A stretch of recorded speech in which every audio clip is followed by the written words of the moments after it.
everyone, and welcome back to another awesome episode of Green Jeans. I am your one co-host, Anneke Van Rossum, joined by my other co-host, Maya Van Rossum. And if you didn't tell by the name, we are a mother-daughter duo talking about important topics in environmental and social justice, activism, things of that nature through a generational lens, because the world may be surprised that we're fighting a lot of the same issues that my mom was way back when she started, that I'm fighting now, that I'm starting activist journey things. So if you're a scientist, lawyer, a person that doesn't know much and wants to know more, this is the podcast for you.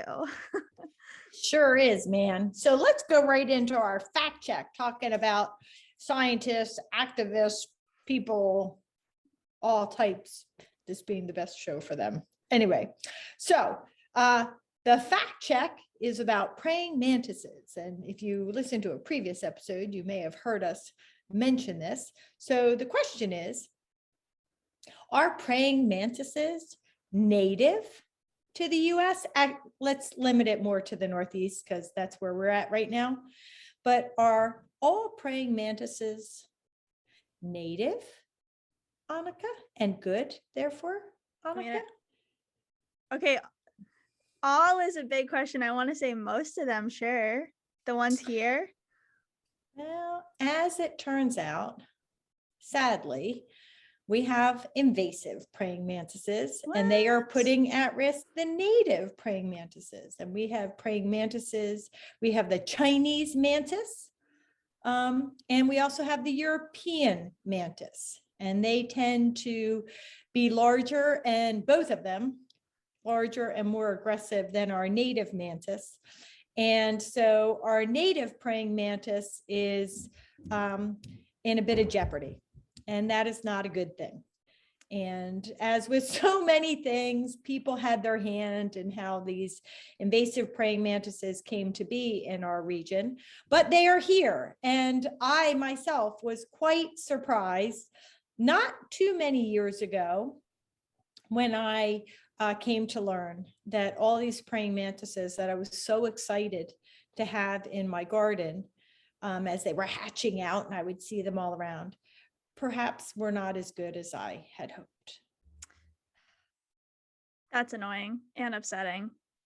Yeah. It's annoying and upsetting. And you know what? Something that's really like kind of scary, again, as we talked about them being more aggressive and things, I just want to tell you, and this is going to make you sad, reptile lover, that the Chinese mantis, oh no, has been known to feed on small reptiles. Oh yeah, I know this. And amphibians, and this is the one I knew, and even occasionally a small hummingbird. And so that, of course, is really not good, because hummingbirds are very important pollinators, and they are also at risk from habitat loss and buildings suddenly showing up in their flyway that they fly into, and all kinds of bad things. So I think that happens to hummingbirds. Yeah, and so that's particularly sad, but it's also kind of shocking, right? To think that a praying mantis could catch and eat a hummingbird. Yeah, that's surprising. I've seen like snake stuff before because it makes me sad, and so I've like seen it, but yeah. Yeah, it's quite a shocker. But this seemed to be a very appropriate fact check leading into today's guest. So I don't know if you want to talk a little bit about the topic of the day, and then as we are prone to do, we can let our guests do a lot of their own introduction, but maybe you want to introduce the topic. Yeah, so I won't steal. We're joined today by Byron Riggins from Delaware Riverkeeper Network. So we'll let Byron do their own intro, but we're going to be talking about the importance of environmental education and educating kids at a young age or any age, just the importance of it. So I don't want to steal Byron's thunder. I don't want to steal all the great stuff that Byron is going to say. So we're going to let Byron do it. Yay, Byron, let him in. For those who are not watching on video, Byron is not yet in our Zoom room. Here they come. Here they come. There they are. Wonderful. Hello, everybody. How are you doing today? Good. How are you, Byron? Hi, Byron. Good to see you. So, Byron, Anneke and I have a practice of letting our guests introduce themselves so that they can do the best job possible introducing themselves. But I'm just going to do a little slight intro to let people know that Byron is amongst the newer. You're no longer new, Byron, sorry. Byron is amongst the newer members of the Delaware Riverkeeper Network team of activists and scientists and lawyers that are all working together to protect, save, and restore our beautiful Delaware River, its tributaries, and every square inch of its watershed. And Byron has been an amazing contribution to our team. And so welcome. I can't welcome you to the Delaware Riverkeeper Network, Byron. You've been around too long for that. But welcome to our Green Jeans podcast. And maybe you can, for those who have not yet had the great fortune to come into contact with you, you can tell us a little bit about who you are and what you do at the Delaware Riverkeeper Network. Yeah, well, first of all, thank you for your lovely introduction and your lovely words. I'm very excited to be here today. I think that science communication is very important. So I appreciate, the efforts that you make to make this information inclusive and, really make it so that everybody can have a voice at the table, but also understand what we're talking about. So my name is Byron Riggins, and I'm a Philadelphia native. I grew up right on Broad Street, and I always found it very interesting just to sort of get out of the city. I thought the colors were different. I thought the sounds and smells were different. It just opened up my imagination. So I pursued a bachelor's of science in marine bio from the University of Delaware. And I then pursued a master's of science in interdisciplinary marine and estuarine sciences. Don't say that 5 times fast. At San Francisco State University on the West Coast. Afterwards, I spent some time at a California state agency that worked on water resource management and sustainability and equitable resource management of water. And now I am the Restoration and Advocacy Coordinator at the Delaware Riverkeeper Network. And basically, I lend technical support to a whole host of projects. My background means that I have a little bit of experience in sort of, I'd like to say, all parts of the resource managing sphere. So whether that's the, fundamental science in terms of the, physical and chemical properties that makes some areas, more prone to having certain kinds of water or more volumes of water. But I'm also have some training in sort of the more socio-political aspects, who's getting the water, when do they get this water, why do certain communities have better access to higher quality water, why does it seem that certain communities, whether it's located in a certain geographic area or a certain, economic status of people are getting certain kinds of water or water resources. So basically, I try to increase people's interaction with nature, especially as it relates to sustainable outdoor spaces, green spaces, high quality water, and things of that nature. Yeah. That's a lot. I think that's fantastic. So that's superb. So Anneke, do you want to lead in and tap Byron's amazing brain to start off our conversation? Byron, you do so much. It's so hard to always figure out where to start. But so you wanted to talk about, so Byron got to pick the topic for today, which is great. So I don't know if there's somewhere specific, but I think it's always great to start, especially if we're talking about environmental education and things and how you got to where you are. And if that leads into, what inspired this path from, you said when you got out of the city, like all these colors. So what's your origin story, Byron? Yeah. Like any good superhero.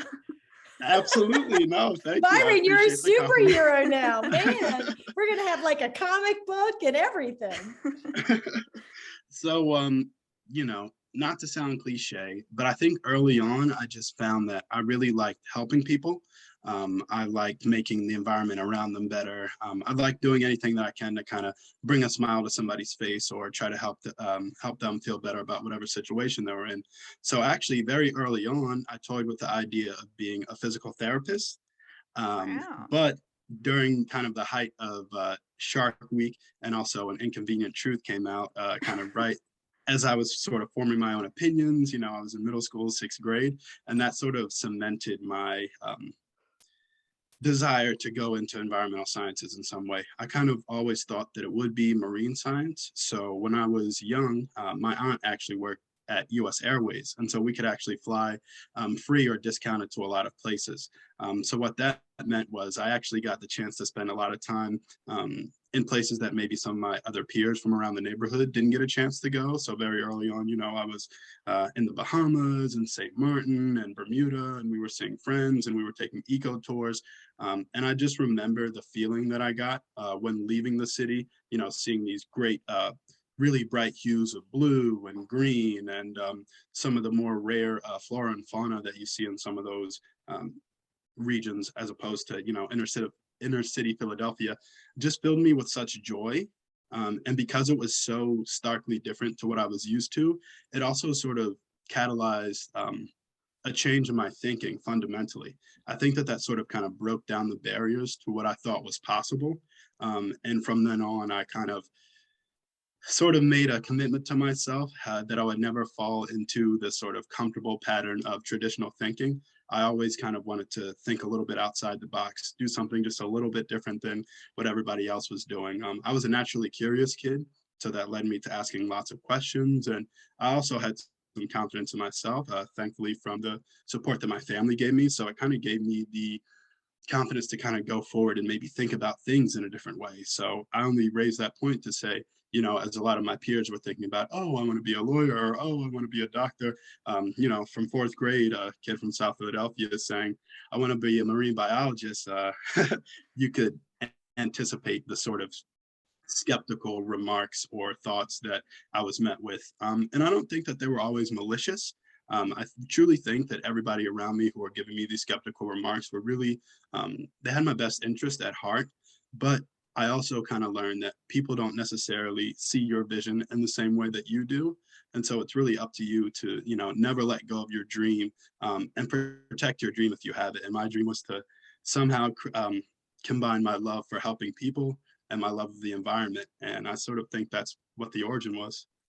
So I think that is so superbly cool. First off, it's great to hear your story, but in it, there's so much inspiration for other people who are, particularly young people who are listening, who are thinking about what can I do? What do I want to do? And as you suggested, and I think Anneke's experienced this, I even experienced this when I was early on in my career, how many people think that, they should or could, or it's appropriate to have some level of input into try to redirect, as you said, your vision for yourself into some path that perhaps is more about money or is more comfortable. But I want to ask you, Byron, you talked about having the great fortune of this amazing opportunity to travel to all these different places. But for a lot of kids, that's just not a thing, right? Flying is Absolutely pretty expensive.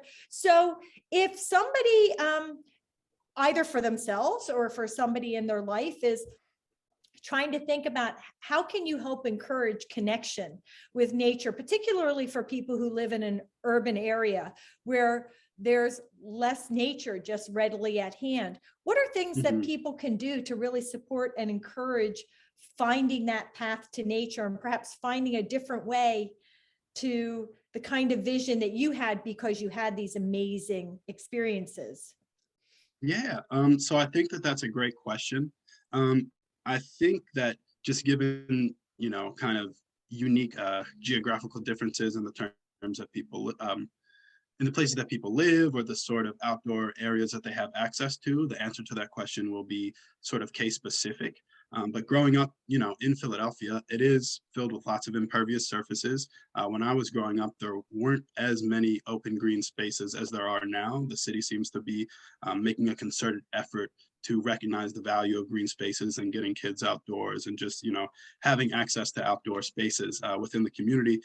For me, one thing that actually also really piqued my interest was I was a soccer player. So naturally, I was always sort of outside in a grassy area, just as I kind of played soccer. And, when I say grassy areas, I don't want people to sort of get the idea that it's all, manicured Bermuda bluegrass and things. I was playing right at Palumbo at 10th and Fitzwater Street. And let me tell you, half of that field was dirt and it wasn't even grass. But even just, as I'm sitting at the halftime of the game and I'm getting feedback from my coach about the game, I'm just smelling the grass, I'm feeling the cool dirt between my hands. And I didn't realize then, but I realize now that it was very calming for me personally and my anxiety. And I think that just sort of calmness was also something that really deeply connected me to outdoor spaces. And we also had a backyard. And again, it wasn't something that was very pretty. It was mostly muddy. But you know what? I would go out there and I'd make mud cakes and I'd see, the little bugs and things. And once I got a little bit older, I started planting flowers in the backyard. And so that's a way that, that you can sort of get access to these outdoor spaces. It doesn't necessarily have to be anything that's really incredible, but even just, smelling a flower or feeling the dirt is something that really does wonders for the way that you perceive the world, your physical touch, your senses, the way that you make sense of the world. So for those who may not have the opportunity to experience some of the really important and unique experiences that I've experienced, I would say just take a walk. As a young man, I often found myself walking very long distances. And I didn't realize at the time, but I now realize that was a way for me to quell my own anxiety. And honestly, I would just, throw some earphones in and I might walk 10 or 15 blocks in the middle of the city. And, you might just see a tree on the street. And this isn't a really well manicured or, very unique outdoor space, but even just seeing a tree makes a difference in the way that you think. Even just smelling the fresh cut grass at a normal city park makes a difference in the way that you think about your world. I think that we're starting to see the dangers of not getting that sort of exposure now, especially as we're more indoors. There's rising rates of anxiety and depression, and people are getting stir crazy because they can't get outside. But you notice that those who do have access to more outdoor spaces, or even just a window, I saw a study actually that showed that patients who were sick, not with a terminal illness, but just some sort of affliction, those who had just a window and could see the outside actually healed at a much faster rate than those who did not have view to an outdoor natural space. So just to bring it back to my main point is that I think you really just need to be curious, and I don't think that you need to have much to sort of get more connected to these outdoor spaces. And for people who don't have the sort of access to some of these unique opportunities, I'd say just pick up your earphones and take a walk, and you'd be surprised at the things that you notice as you're disconnecting from the kind of hustle and bustle of the urbanized world. Well, I think it's so interesting, Byron, because what you're talking about too is it's like, I think as you're saying, first off, I've heard that study before. We've talked about it in like my core environmental college class. And I know one was about like somebody recovering from liver surgery, and the people who had a tree outside their window recovered like at a significantly faster rate than those who had like a view of a concrete wall. So I don't know if it's the same one, but there's like all these studies that, just being around nature, like reduces anxiety, reduces stress, like reduces blood pressure, just like taking the walk, like you said. And I feel like now we're finally coming to this place where there's so much more information, where access to nature is like a privilege in itself that people are just realizing, like being able to walk through a park or being able to smell the grass. And also that like young exposure, like because Maya is my mom, I was pretty aware that like when I was upset and I would just like go sit out in my yard and like just calm down, or like, oh, I'm mad, I'm just gonna go because mom didn't let me have my cookies, I'm gonna go for a walk in the yard and I in the never dirt. deprive anybody of cookies, man. I don't just let's be clear. Sacrilege. Cookies and ice cream are must-haves all the time. Whatever it was, but like that was a place to go and calm down. And like so many children in like so many different environments and throughout the US don't have that access and don't actually realize that's like a safe place to go. Absolutely. And just a little anecdote here. I remember it was my junior year of undergraduate college, and I had the unfortunate privilege, I should say, of I was living in an apartment with multiple people, and I had to take the room that had no windows. And so for a full semester, I was living in a Oh my place gosh. and, my room had no windows. So what that meant was, I wasn't naturally waking up with the sun, and it became very hard for me to sort of orient myself, to know what time it was. I wake up at 7 a.m. and it would feel like 7 p.m. And, because I didn't have windows, I wasn't getting fresh air. So, I was just getting the building smell. And towards the end of the semester, because it was also a really intellectually taxing semester because of the course load that I was taking, I noticed myself really starting to feel the brunt of being cut off from natural spaces, even just light. Even light is a natural resource that not everybody may have access to.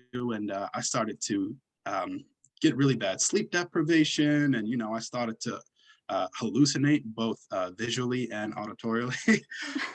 And it was really, really crazy because I didn't realize, just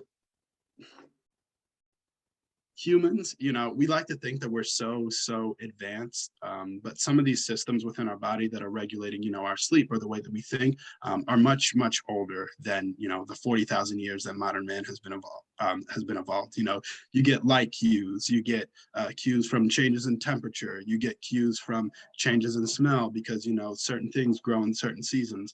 And when you're cut off from those things that you take for granted, that you don't realize are really hardwired into the way that you make sense of the world, it can be really, really detrimental to you functioning as a sort of neurotypical person. It's interesting that you point that out, Byron. First off, I want to add to the studies about looking out and seeing a tree. It's not just health, it's actually capacity of children to learn. So it's a similar study, but it's in the learning context where a child that has the ability to look out a window and see a tree or see nature, that their ability to learn is tremendously enhanced. So, but on what you were just talking about, like I have to have real light and air movement all year round. So like we don't use air conditioning in our house. We have geothermal and we have solar panels and all electric house. Incredible. But we don't use the air conditioning because I like to have the windows and the doors open, even when it's really hot, to have that natural access. In wintertime, when it's really cold, I open my window every night so I can have fresh air coming in. When I travel and I have to be in a hotel where there is no ability to open a window, I bring a little fan to put by my bed to blow directly on my face to somehow simulate natural air movement, because literally, I can't bear it. I can't sleep. As you said, I get manic and I just lie awake because of the inability to connect with nature. I don't know if I'm really odd that way. But it sounds pretty similar. Well, it's certainly not similar. If I didn't have a window, I would probably kill myself. And I would not become really literally more than hallucinating. I would become angry because I just know that. But anyway, so it just seems very similar to what you're talking about. Absolutely. And in the way that I just described it, people may find it a little bit hard to make that connection, but I'm sure one of us knows at least one person who would describe themselves as seasonally depressed. And those are the sort of things that, cues from your environment can have very subliminal effects on the way that you make sense of the world, the way that you regulate yourself, even just your comfort levels. For me, I really enjoy just like open space. I really don't like to be kind of crowded and contained. And when I notice that in these more artificial environments, that's something that happens more often. You're very contained, you're with a lot of people, the density of people to a surface area or, area of space is very high. And I feel like in nature, that's something that is pretty rare. And so it's kind of fundamentally fighting against my more baser instincts to be, sort of free and moving and, not crammed in a small office with a lot of people or, those sorts of things. I guess I just want to highlight that there are certain things that we don't even realize are very important for us that come from nature that are really being altered in this sort of new age society. And I Do think you, that we're back to that, to, more natural spaces. I love that. Do you have you, in your experience, Byron, and like everything that you've done throughout your life, I feel like there's always this misconception too of like people who are environmental advocates or, scientists and things like that, that we're on like some high mountain or in some like dark cubicle and like we're not actually like working with everyday people and like interacting with the people that we're trying to protect. So have like your experiences and your work lent to any like stories or, points that you're like, yeah, if these people if people had interactions with nature like I did, maybe they'd be in a different position or something like that? Absolutely. So there are, I guess, two things I want to talk about.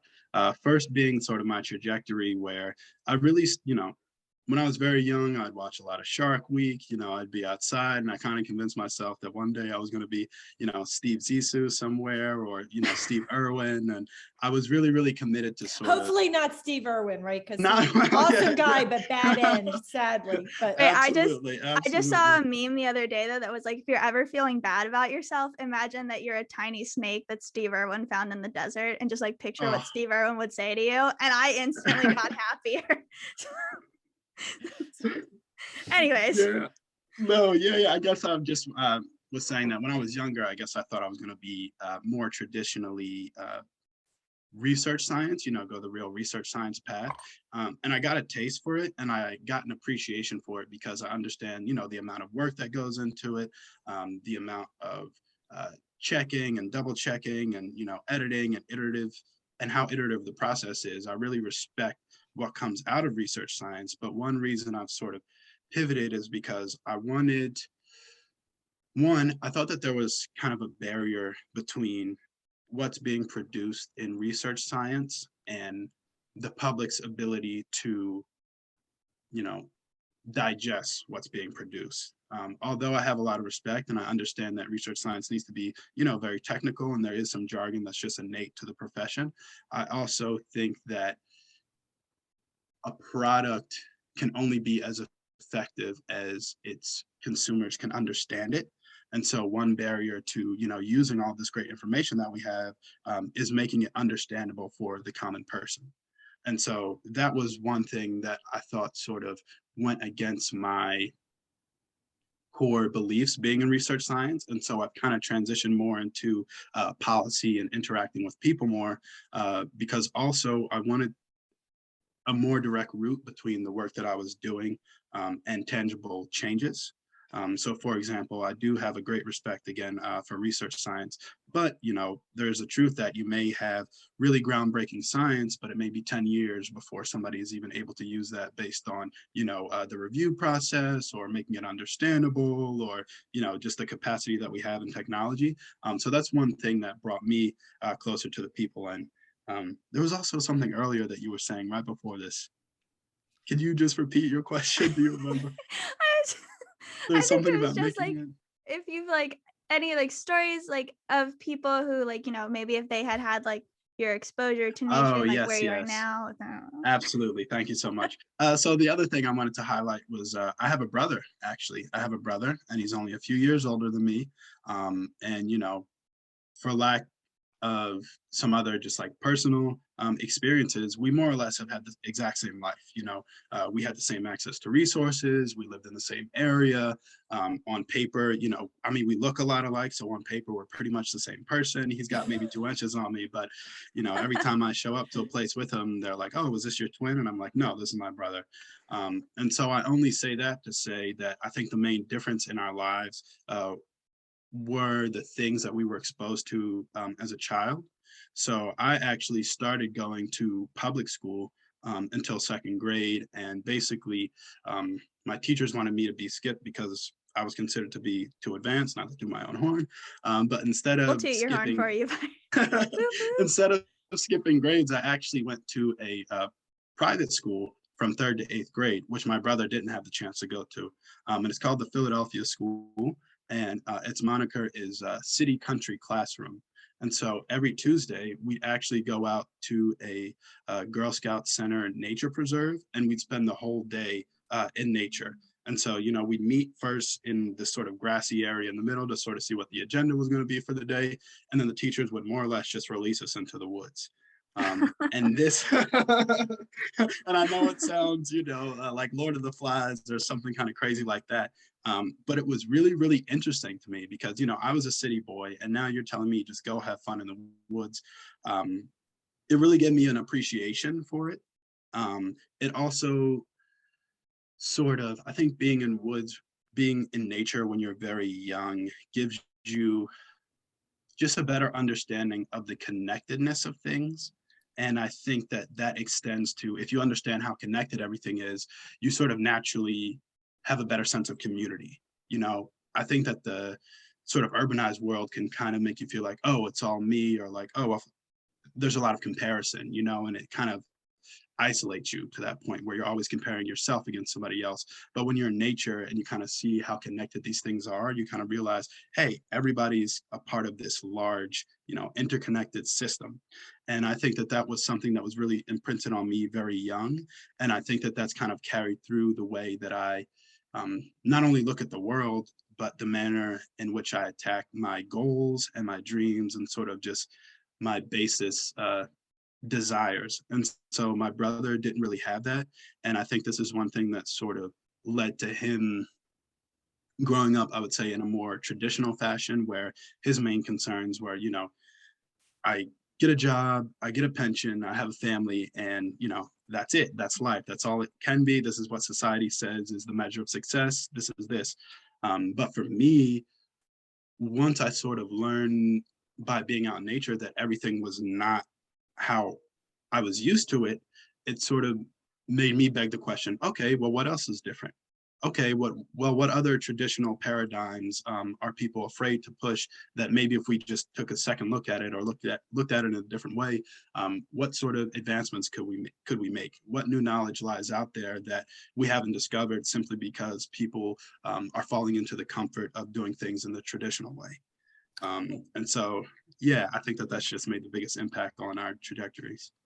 No, I think that that's superb. And the school district where we live, they have a program called Watersheds, which was started decades ago.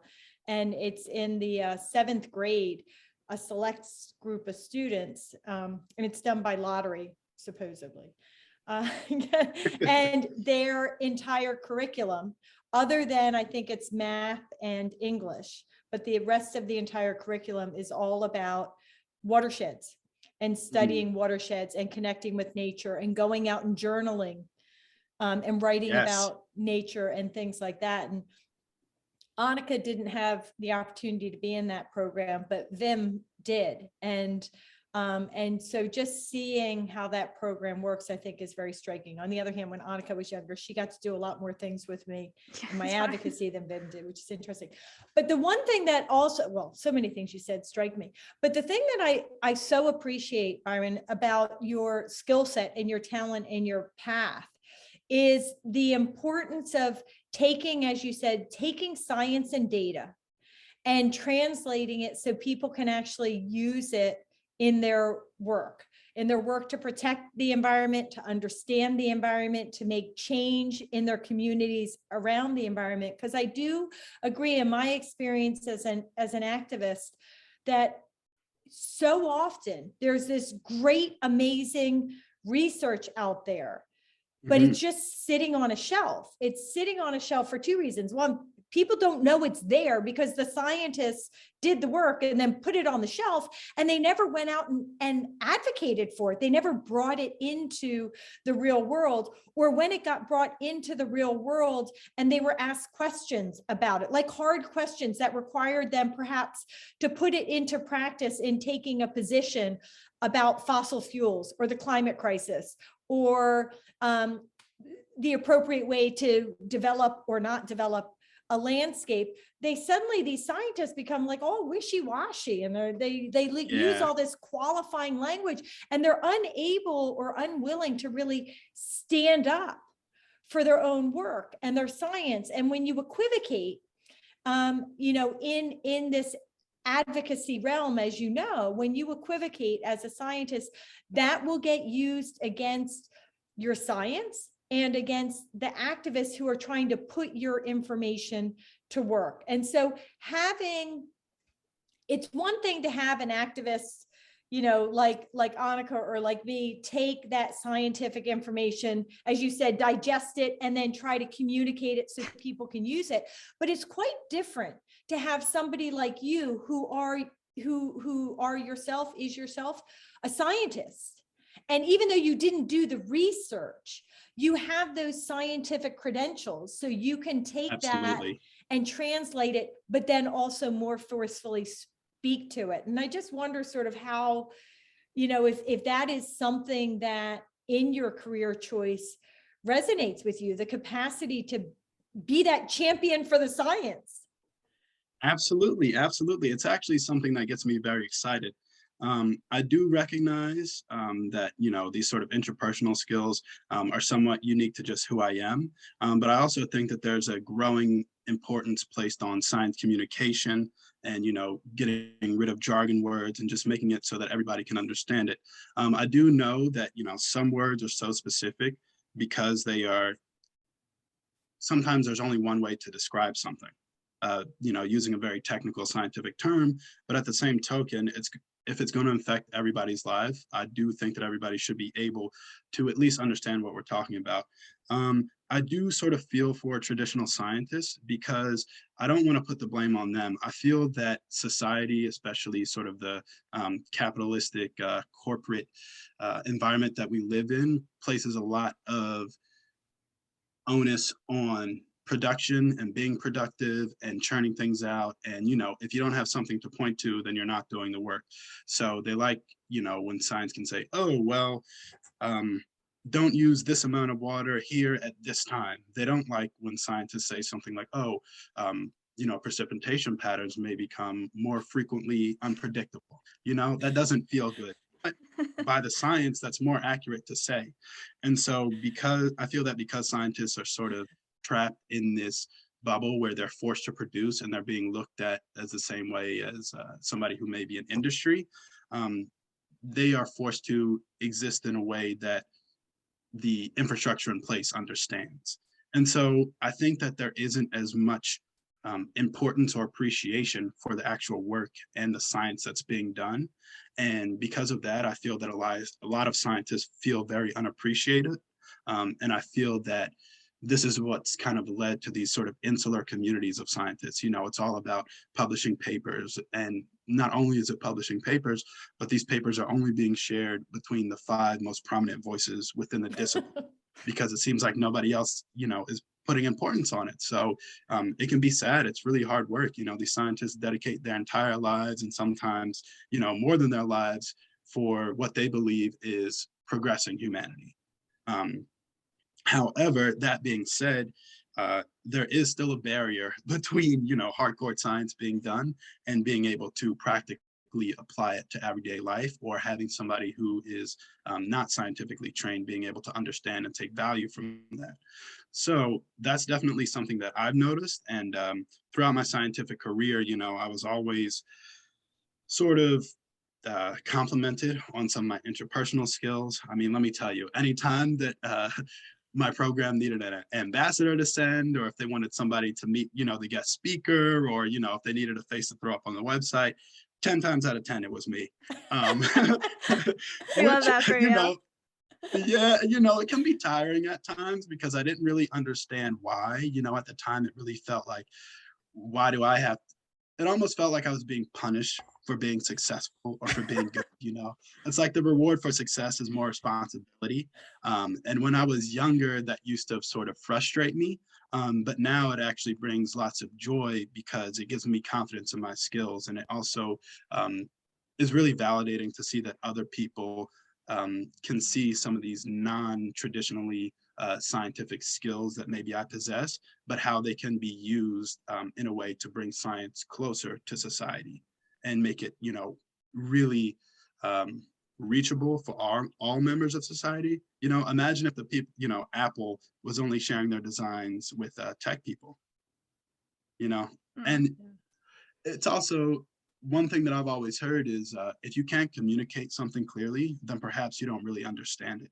So I think that by challenging yourself to communicate things in a more direct and clearly understood way without using more or less the cop out of a super highly technical word, also forces you to really cement your understanding, because you should be able to explain it, at the top level, but also to pretty much anybody, or else, you probably don't understand it as well as you think you do. Well, they tell us in law school, they're like, if you can't explain the topic to a fifth grader or like to anybody with a non-law degree, they're like, before the exam, explain the topic to somebody who's not a lawyer. And if they get it, then you know what you're talking about. So I think that that's perfect. But I think, Byron, your perspective is just so like, it's so awesome too, because I just, you talking about like your your interest in the science and your want to help people, I think is so unique. And I think I'm not painting a picture of all scientists, but when we talk about scientists or we think about them, we think about these people that are like, I want to get the Nobel Peace Prize and I'm going to make this discovery and I'm going to get a gold star because I did the thing. And it's not, and maybe that's part of, for some people, not everybody, like why that information is not becoming accessible, why there's not like more this push to be like, wow, I found out that the climate is getting hotter by 3 degrees or whatever it is, like every year. And now we've got this big hockey stick chart. I need to go out and like raise alarm bells. And like, yeah, too, it's definitely, I think the capitalist argument is so true. So true. But I just think like your perspective and your want to include people in it is like something that the scientific community is really lacking. And like more people like you, I think would really make it more of this accessible and kind of activist community. Cause I wish there were more. I've been fortunate to meet a lot of scientists that are activists, and I wish there were more of them because I feel like maybe the world would be maybe in a little bit better position if more scientists were like, I wrote this 50-page paper, and what are you guys going to do about it? I don't know. So, Absolutely. I just want to offer though one other thing, to the credit of both of you, really. But I mean, I get very frustrated with scientists who won't stand up for their science and won't put it to work. But but there is just thinking about your life story, Byron, and thinking about Anneke, what you were just saying about being in law school. I do think there is a lot to be said that for the fact that it is a particular skill set, it is a particular kind of personality. There is a special quality that allows some people to take difficult information, use simpler words, but also just by the nature of who you are and how you do it and how you interact and therefore resonate with or connect with people. That is a special and unique skill set that, whether you're talking about scientists or not scientists, I think the majority of people don't have. And so when people see that quality in someone in an arena where you really do need to share and communicate, that is why you get, for lack of a better word, targeted, because it actually is quite unique. It's a special talent. I mean, and truthfully, it's one of the reasons why you're at the Delaware Riverkeeper Network, because it's a special talent, and it's a special talent that we need in environmental activism. We need good environmental educators and scientific educators who can put that information to work either directly or help other people put it to work. So I do just want to speak that a lot of it's not just finding the right simpler words. There is something about the quality of the person that can take a difficult subject and use it in a way that connects with people. Thank you so much. I really appreciate the compliment. I think in my personal experience, I had some sort of family challenges when I was much younger. My mother struggled with alcoholism and things of that nature. And so I think that I sort of was always naturally looking how to turn lemons into lemonade. And, this sort of optimism is really something that kept me propelling forward, because in tough times, I could really look into myself for the strength that I needed. And I'm very, very happy that I've cultivated this skill, because I understand now how uniquely powerful it can be, and it still serves me today. I also think that, my generation and Anneke's generation will kind of be the start of a new wave, because I think that we are probably the generation that has kind of seen the omens of the prophecy, come to light. For years and years, people were saying, oh, the temperature is getting hotter, or, water is going to be more scarce. But when you go from the snowstorm of 97 to, in 2015, it was 70 degrees in December. And, you could see that within 15 years, like that was a lot of my lifetime, you know, those 15 years between we're regularly in Philadelphia getting 3 and 4 feet of snow per snowstorm to, oh, we'll be lucky if we get one full snowstorm. And so I think that being able to point to those things that we see on our own is something that's sort of hammered down the importance of this work in my generation. And because it's become less of this sort of esoteric sort of discipline that's only for, you know, certain nerds, it isn't just like a esoteric issue anymore. It affects everything because we're seeing it reflected in prices of produce. You know, if there's a drought year, we're seeing prices go up in things like avocados. We're seeing you know, changes in the prices of utilities, maybe not so much in Philadelphia, but definitely in the Southwest and in California. If there's a drought year, you know, utilities are changing and things of that nature. And because I think science has been sort of promoted to the more promoted to the forefront of society than it has been maybe say up until the 1980s. I think that there are people who aren't traditionally scientists who are now getting involved with this. So for example, you know, people who may have been interested in becoming reporters are not just interested in reporting now, maybe they want to be a scientific reporter. And so they can bring those, you know, skills that they learned in journalism, but now apply them to the environment. Or, you know, people who are entertainers, you know, maybe now they will create content that reflects current ecological, socioeconomic struggles, and they aren't just using their entertainment. No more TikTok dances, guys. Let's talk about climate change seriously. Yeah, but you know what? Even on TikTok, you know, I'm seeing a lot more kind of younger activists who put together these smaller videos, and they're just giving you small tips for how you can more sustainably use resources, or even just, you know, opting for clothes that will last longer over fast fashion as things that can save water and other resources like cotton or textiles and things of that nature. So I say this all to say that I believe science is becoming more available and more reachable for all walks of life. And so those skills that maybe traditionally were never involved in science can now help bring science forward. I just want to say Anneke and I are both that younger generation activists who do a great job on TikTok. Although for those who pay attention to anything TikTok, if you see anything from me, it's probably Anneke who did it. But being of the younger generation myself, I totally appreciate everything you just said. Well, I think that's just also like part of like what this podcast is about, is that I feel like it sucks. I hate being like my generation, just in the sense of like, I know you know too, Byron, like there are so many activists like Maya, like Karen Ferridan, like John Beard, like all the people we've had on this podcast and like forever that have been like, hello, hi, the world is getting hotter. Hello, hi, like this is going to be a problem, and like raising alarm bells. And it's just been like, unfortunately, because the things weren't really happening. Like you said, like the omens weren't very apparent up until recently. And so now it's kind of, we're like, all right, you know, like they've been doing this forever, and now it's kind of our turn, and that urgency is a little bit scary. Your turn, man. Where did I go? No, I know you're still there. No, you're still there. We're joining. Collaborative effort, right? We're joining the fight. We're joining. I'm not. Nobody's pushing anybody to the side. I don't like activists that are like, it's our turn now. Like, no, we can all keep working together. I don't like that.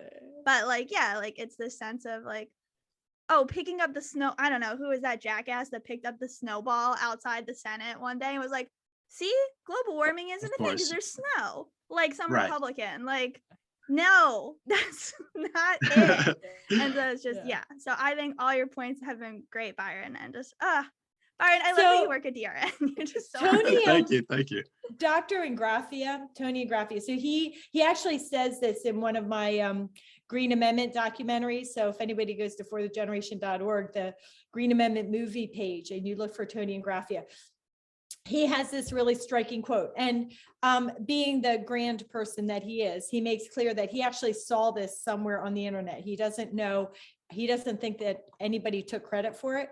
But it is a very striking quote. And he says, our generation, and I think he means just like all people who are here on this earth, our generation is the first one to experience the effects of climate change.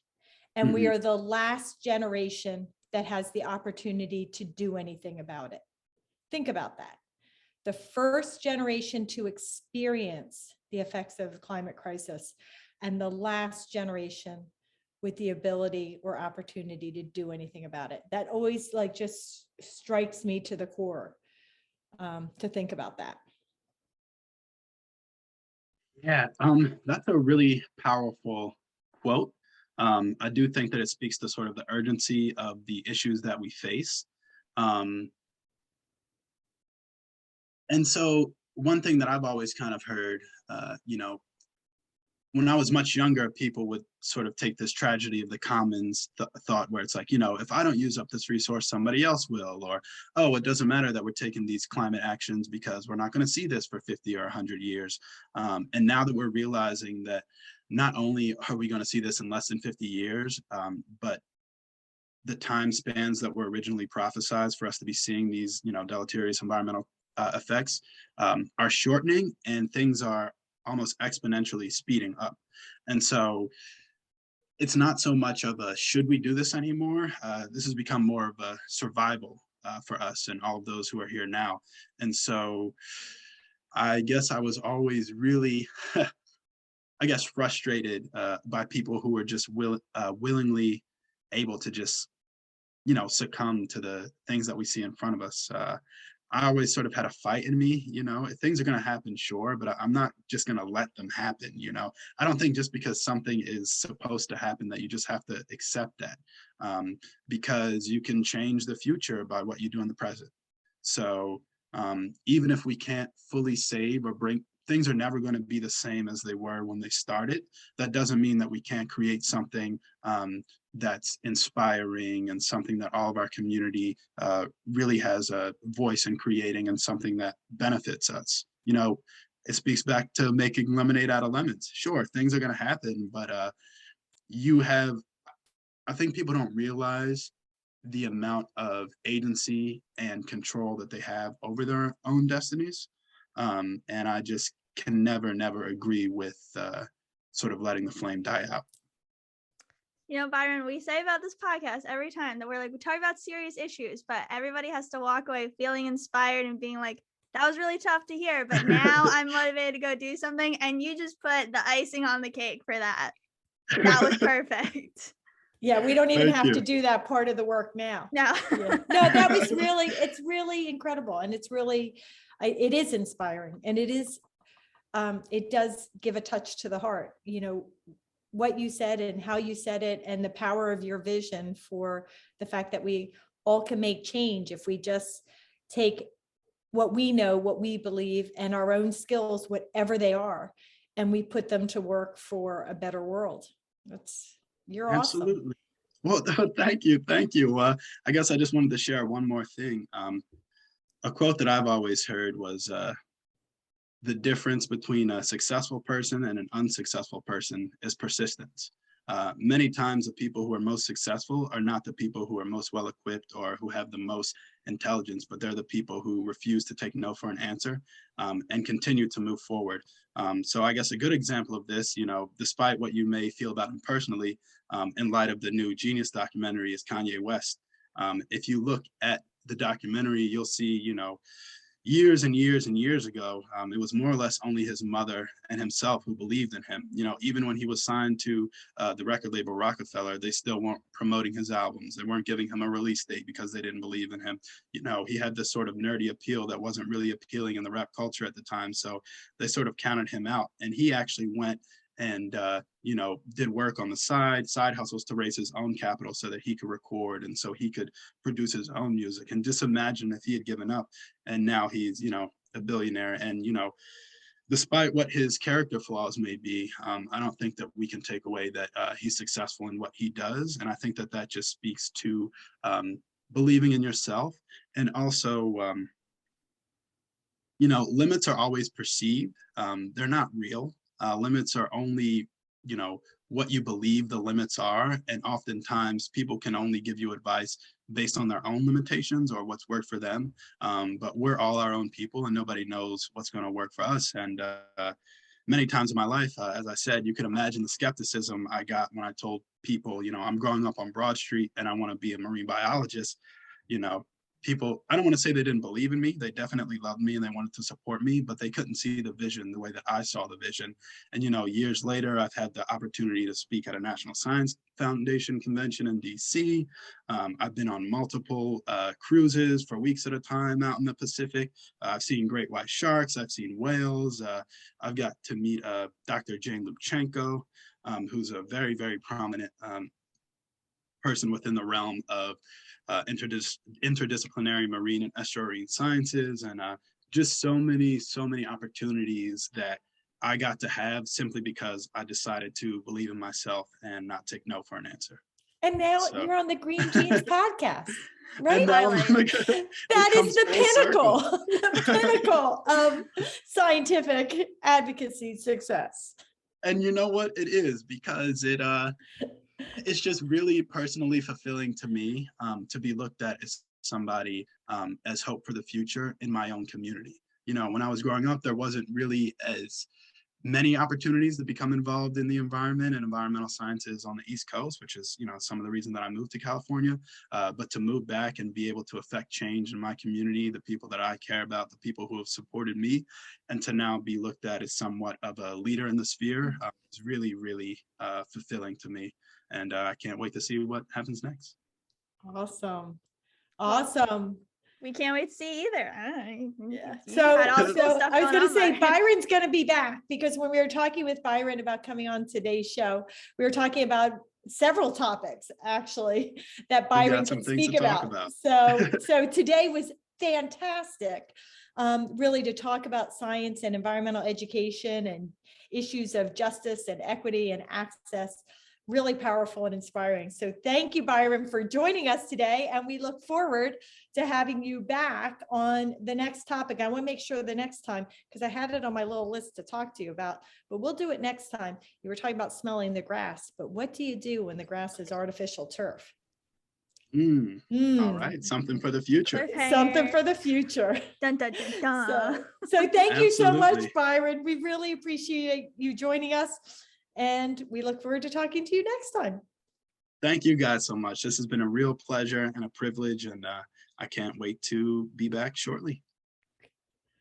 Have a great one. Thank you, everybody. You too. See you. Bye. Wow.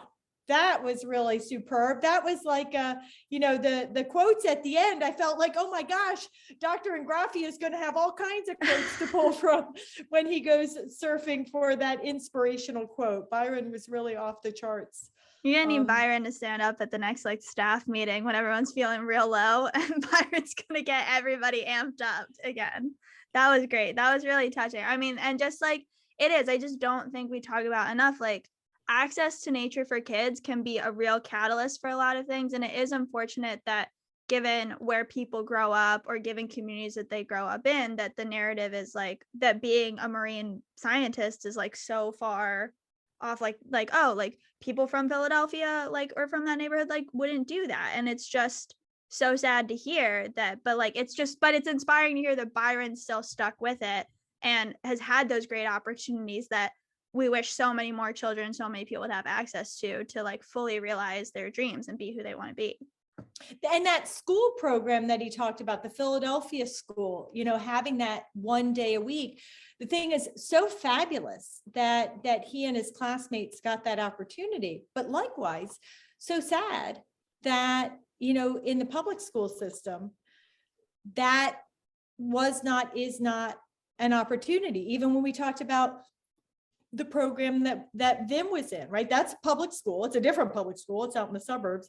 But there too, a limited subset of kids got access to that opportunity. And yet the research is so clear in terms of not just the ability to learn, but self-assurance, learning how to navigate with other kinds of people and negotiate solutions to problems, or when there are negative interactions, how do you deal with that?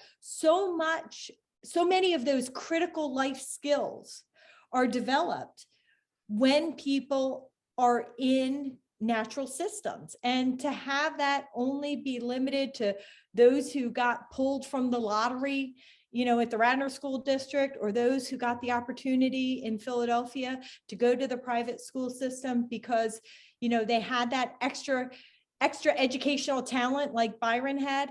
It's phenomenal that those students got those opportunities, but it's so sad that this is not really accessible to all students. Well, and I just even think about too at Ethan Elementary, my elementary school, your elementary school, Vim's elementary school, there was the quote outdoor classroom, which was just like a little stage that we would sit on. But how I always felt like the narrative of getting to have class outside, it was like this big privilege, which it like, yeah, but to go outside was almost too distracting for kids. Like, we can't take you outside beyond recess because you're going to be distracted, rather than this powerful, like, nature is good and great for kids. And okay, maybe they're going to stare off and stare at the bird, but it doesn't mean that they're not going to learn. So I just also think it's like a faulty narrative of our education system that if kids are in a concrete block room, they're not going to learn. Yeah. And like, it's just not true. It's the total opposite, actually, right? It's the total opposite. And I think that Byron spoke so beautifully about how and why that's the total opposite. Yeah. So as always, thanks for joining us for another amazing episode, guys. We will definitely be having Byron back. If you felt inspired by this podcast, you should definitely follow us on YouTube, on Instagram at Green Jean Pods, at Green Jeans Pod, on Spotify.